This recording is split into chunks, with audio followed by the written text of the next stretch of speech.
Welcome back to Boston Rock Talk. I'm Jim Sullivan, and we are here with the Felice brothers, or two of them specifically right now. James here, Ian over there. Welcome back to our show. Thanks, Jim. Let's just start with the basic thing about people need to know a little bit about where you came from. And my understanding is Hudson Valley was the roots of it. You've done some busking, I know, in New York. Tell me about how it all started. You want to tell the story? It was a long time ago. I have a bad memory. 10 years ago or something. Yeah. We just started playing music. Okay. With our friends Josh and Greg and my other brother Simon. And so we just played everywhere on the street, in restaurants, yada yada, in bars. Did it take a turn where you felt, hey, this is not just kind of fun and a lark, but this is something we might be able to do professionally and work at? Or was that always part of the plan? I don't think we had a plan, really. I know he took the music seriously from the very beginning, and we knew that. Right. We knew that, like, well, Simon and I knew Ian was writing like really good songs, and like they were genuinely special, unusually good. So we knew like we had that, and we just had to figure out how to play music. That was like the second part of it. So that's why we played it like did a lot of restaurant gigs, and we busked a lot. Yeah. And played in crappy bars. What are the pluses and minuses of playing with brothers?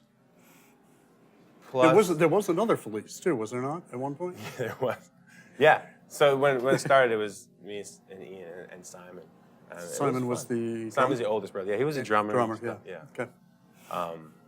And he was in the band with us for like 4 or 5 years. And he sort of went on to do his own thing. He started a family, and now he's doing his own thing.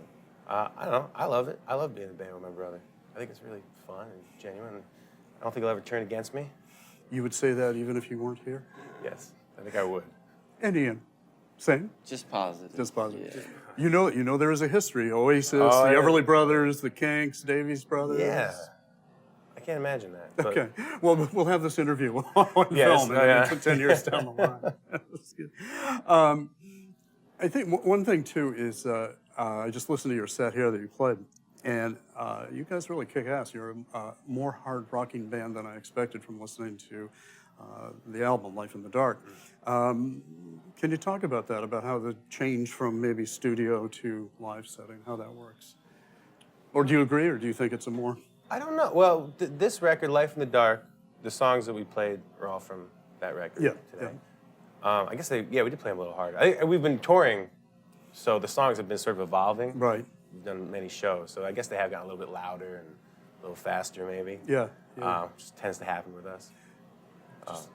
When we made the record, it was the first time we really played the songs. We didn't really play them live very much, so maybe that's what you heard there. What was the genesis of the recording itself? I think it was was it a garage, friend's garage or something, low key? What was the setting to make the music? We had we had a rehearsal space. It was a garage on a farm up in Hudson, New York. We had it for a while, and we wanted to record a record. We didn't have any money, so we decided to turn our garage into a recording studio, which is actually easier than you think. Right. Well, this day and age, equipment being what it is, right? So, Exactly. so going into it, do you guys plan out to any degree what sort of themes you want to tackle or how you want the record to sound? Or is it more of a, well, this is just what we have at the moment, and we'll see how it collects together later? It's more like, it's more organic than kind of planned out. So we just, whatever the songs dictate, we kind of just go with that, basically. I know from reading interviews with you guys, you talked about how, obviously you're probably put in the Americana category by most people, which makes sense. But you also said something about being inspired by punk rock as well, which I can kind of hear today. Can you talk a little bit about that, if that's indeed the case? He is a punk rock. You're the punk, yeah. I'm not really that. Yeah, we listen to all kinds of music.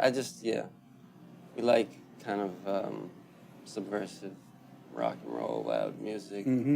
So obviously punk rock and early rock and roll and stuff like that. So Yeah, we've been influenced by most all genres of music, basically. And I'm probably not the first person to toss the Bob Dylan reference your way. Oh yeah, I get that a lot. In terms somewhat of voice and songwriting, sort of like a mid-period Dylan Desire, Blood on the Tracks kind of thing.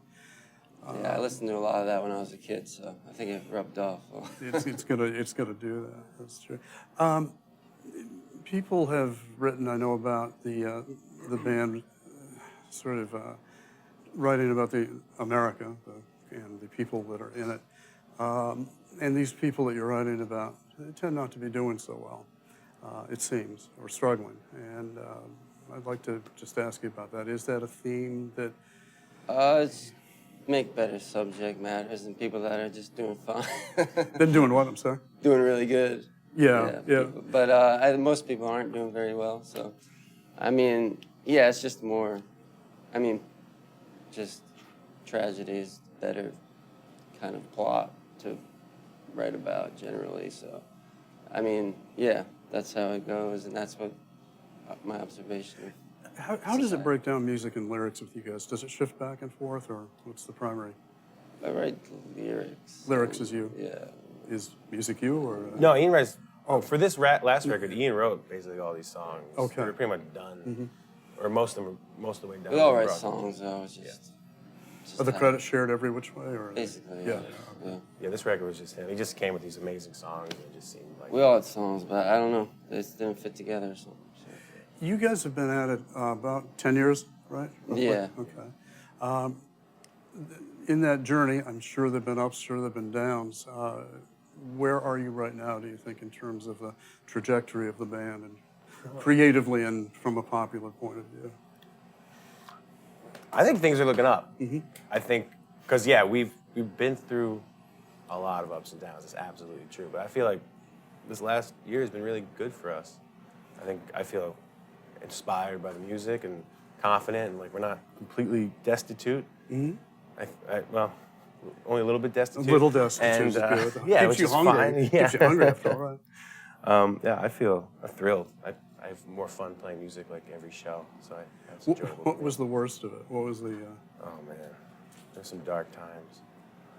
I just remember one time we got back from a tour. We were opening for Old Crow Medicine Show. It was like 6 years ago. We toured really hard. We were out there for like 2 weeks, and we came back, and we had no money at all. And we had to start busking again, so we had to go down to New York City because we were like, oh, we gotta make some money. So we went down to New York City. We played in the subway all day long. We made like $200, and then we spent it all on dinner that night. And then we were still Was that broke. dinner 200 split 5 ways then? 5 ways dinner, So split that's 5 not an ways. extravagant dinner. It was extravagant really good. dinner. Oh yeah, It was extravagant dinner. It was like it was a nice pizza, I think. A couple beers. Yeah, a nice And it was pizza. the middle of winter, and I remember feeling pretty like, oh my God, I got nothing. I remember I lived off. Ian left a bunch of change over the course of years in his little cubby in the Winnebago where he slept. And I remember like kind of like living off of those quarters for like at least a week. It was like 3 or 4 years of accumulated change. Of what change? Of just accumulated change. quarters and nickels and dimes. So when you crashed in friends' houses, would you go through the couches to see if there's any? I've change? done that before. I'm proud of that. Of course. Just the changes in the band over the years. I mean, sound-wise. I mean, is it? Do you see there being a certain direction you're headed in now from where you were, 5 or 10 years ago? We're just still trying to do the same thing. So, Just basically be as good as we can, and like, write the best songs that we can, and play together as in harmony as good as we can. And I mean, there's no like itinerary of what we're trying to do. It's just basically trying to meld as good as possible. Do you pay any attention to the popularity or support that Americana music in general has over the years? You just go. Zero. Just zero, right? Are you? Is that a community that welcomes you? I'm guessing they pretty much do. I don't know. Is it a community? I don't know. I I've don't never know. been there. I guess, yeah. Yeah. I mean, some people like it, some people don't, bro. It's all good. There's a couple of good quotes about the band I just wanted to read and throw at you. American songwriter, on Life in the Dark, the Felice brothers continue their decade-plus quest of chronicling our crooked national pathologies with quirky humor, slacker indifference, and guarded, folky optimism. Wow. It's a mouthful. Make sense? I can feel that. Yeah, it's cool. Yeah. I don't, you see, sometimes I know when you're reacting to praise, it's sort of like, well, okay, but yeah, I mean, that made sense to me when I read it. I thought that was a pretty good summation of what I've certainly heard here. You guys are primarily writing songs about characters, right? I mean, more so than yourself. Would that be fair to say, or? I think, I don't know. I think they're all basically about us, but I mean, yeah, I try to write as personal as possible, but sometimes it's hard. Well, it seems like, I mean, obviously it's coming from your brain, but Right. channeled into people's situations that I don't seem to be you, I guess, but I guess. Some of it is. Yeah. Some of it, yeah. Some of it's things we've come across or observed. So, say it's a mix, I guess. Again, I guess that goes back to the Dylan question, which he did so well also, is find situations that may strike him personally and universalize it somehow, I suppose. Let me ask you about what's gone on. We know to some degree you've been quite successful, or are right now here. You've got a sold-out show, I know, in Cambridge tonight. You've been selling out some shows on the tour. How about other countries? How do you do in Europe, England, et cetera? Have you been there? Yeah. What's the take there? We do really good over there. Better. And definitely like the England, Ireland, Scotland situation. That's what I was sort of getting at, and thinking other bands like yourself, there's much more of a maybe rabid audience for that kind of music. I don't know. What have been your experiences? I mean, what are they? We went there right away when we were still a fairly young band. We had an opportunity to go over there. And I think those are like some of the first bigger shows we ever played. And the fans have always been so sweet and kind and enthusiastic in a way that's definitely different than people in America or certain parts of America. But even there's a spread across America, of course, different kinds of people in different parts of this country. But I think we've always had pretty positive experiences. They definitely drink a lot more over there. We or they? They. And both. Depends on the day. So, Drinking up to a certain amount tends to help the vibe, right? Yeah, And then, for of sure. course, it can go over the ledge until, and then it's just fight time, right? There's Have you been? I've never actually been in a fight, but we see them sometimes break out. Out in the crowds? Out in the crowds. I mean, not so much, though. It's kind of amazing considering what they're doing to themselves out there at some shows. It's not a polite coffee shop sort of atmosphere. Not in England. That's the interesting thing. We play like a lot of rock clubs in England. Boy, I went there in 1985, and I was lucky enough to stumble into the rise of the Pogues there, and I caught in on that early and saw them at a club show.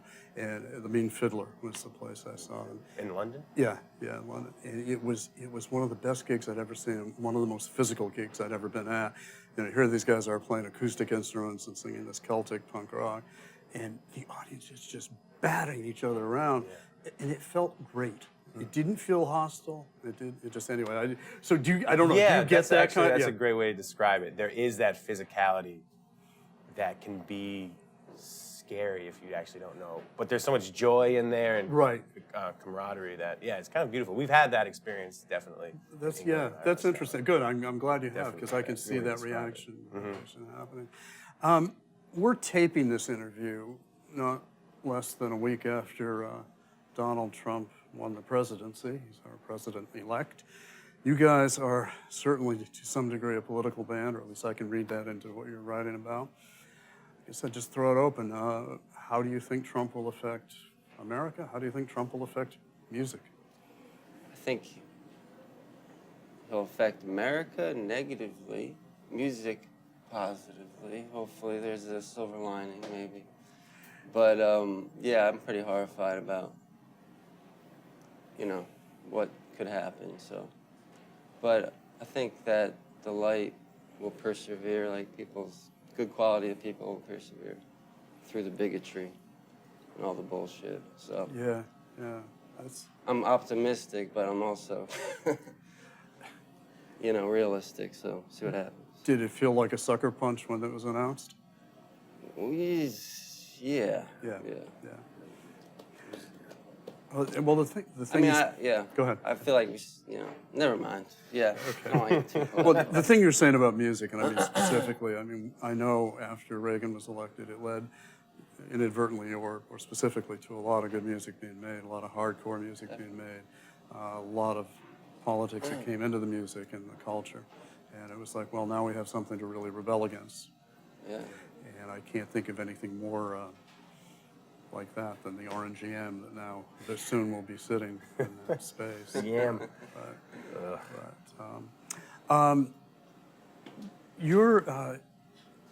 Well, I guess why don't we get to a couple of the songs you played? I mean, if you want to talk a little bit about them, I'd just like to ask. I'll start with "Life in the Dark." I mean, the title track to the album. Where is that coming from, and what brought you to there? Was that I think I read it was inspired by Anne Frank's story. Yeah. I reread the diaries and I was affected by them. So I wrote that song basically the next day. So I think, it's just about not being able to understand all the powers that are kind of controlling you, but just